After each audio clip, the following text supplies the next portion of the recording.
Hello guys, welcome back to Kaushika YouTube channel అండి. ఇవాళ వచ్చేసి నేను ఎగ్ ఫ్రై చేయబోతున్నాను. ఫస్ట్ వచ్చి ఎగ్ బాయిల్ చేసుకుంటున్నా. వాటర్ పోసేసి లైట్గా సాల్ట్ వేయండి. సాల్ట్ వేస్తే ఏమో తెలుసు, దాని ఇసోసిన రాకుండా ఉంటుంది. తర్వాత వచ్చేసి మీకు ఒకటి చూపిస్తాను చూడండి. ఇవి డబల్ ఎగ్, 2 చందమామలు ఉంటాయి దీని లోపల. నాకైతే ఇవి చాలా బాగా నచ్చాయండి, అందుకే డైలీ ఇవి కంటిన్యూ చేస్తాను. మీకు కట్ చేసి చూపిస్తాను, ఎందుకంటే నేనే కెమెరామెన్, నేనే వంట చేయాలి, నేనే అన్నీ చేయాలి కాబట్టి మీకు చూపించడానికి. చూడండి, 2 చందమామలు ఉన్నాయి. అన్నీ బాగా ఇట్లా విడదీసేసి చందమామ పక్కన పెట్టేసి వైట్ కలర్ మాత్రం కట్ చేసుకొని పెట్టుకోవాలండి. ఫ్రైకి మనకి అప్పుడే చాలా బాగుంటుంది. ఇవైతే కాలిపోతానే, చేయి ముట్టుకుంటే కాకుండా ఇట్లా చిన్నగా కట్ చేసుకోండి. వైట్ కలరు, ఎల్లో సపరేట్ చేసేసుకోండి.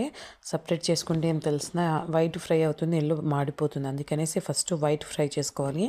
మీకు హాట్ సింబల్ వచ్చింది చూసారా, ఇది మీకోసమే. చాలా బాగుంది కదా. 2 చందమామలు ఉంటే ఇలా కానొస్తాయండి. లుక్ చాలా వరకు బాగా నచ్చింది. తర్వాత వచ్చేసి ఇట్లా సపరేట్ చేసుకున్నాం కదా, దీన్ని వచ్చేసి ఇలా చిన్నగా కట్ చేసుకోవచ్చు, లేదా చుంచేసుకున్నా సరిపోతుందండి. ఎల్లో అంతా ఇట్లా సపరేట్ చేసేసుకోవాలి. మనకైతే చాలా బాగా నచ్చిన హాట్. తర్వాత వచ్చేసి ప్యాన్ పెట్టేసుకోండి. ప్యాన్ పెట్టేసుకొని ఆయిల్ వేసేసుకోండి. ఇది సింపుల్ రెసిపీ తెలుసా, నేను చెప్పేది చాలా బాగుంటుంది. దీంట్లోకి వచ్చేసి ఫస్ట్ కరివేపాకు వేసేసుకోండి. కరివేపాకు వేసేసుకొని లైట్గా ఏం చేసుకోండి. తర్వాత గుడ్లు వేసేసుకోండి. ఎల్లు సపరేట్ చేసుకున్నాం కదా, ఎల్లు లాస్ట్లో వేసుకున్నాము.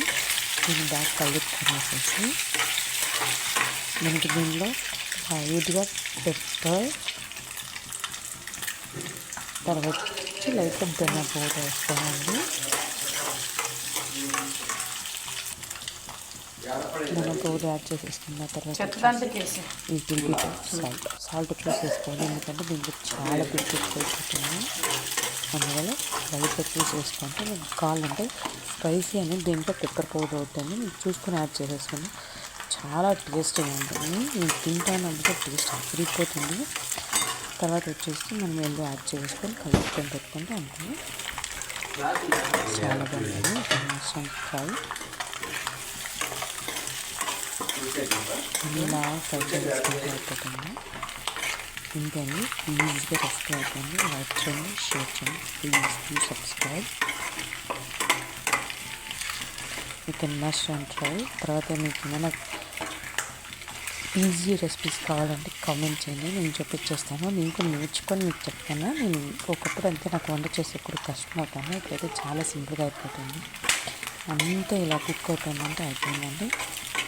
చాలా సింపుల్ ప్రాసెస్ తెలుసా, ఓన్లీ 3 ఇంగ్రీడియంట్స్తోనే అయిపోతుంది. లైక్ చేయండి, షేర్ చేయండి, ప్లీజ్ డూ సబ్స్క్రైబ్.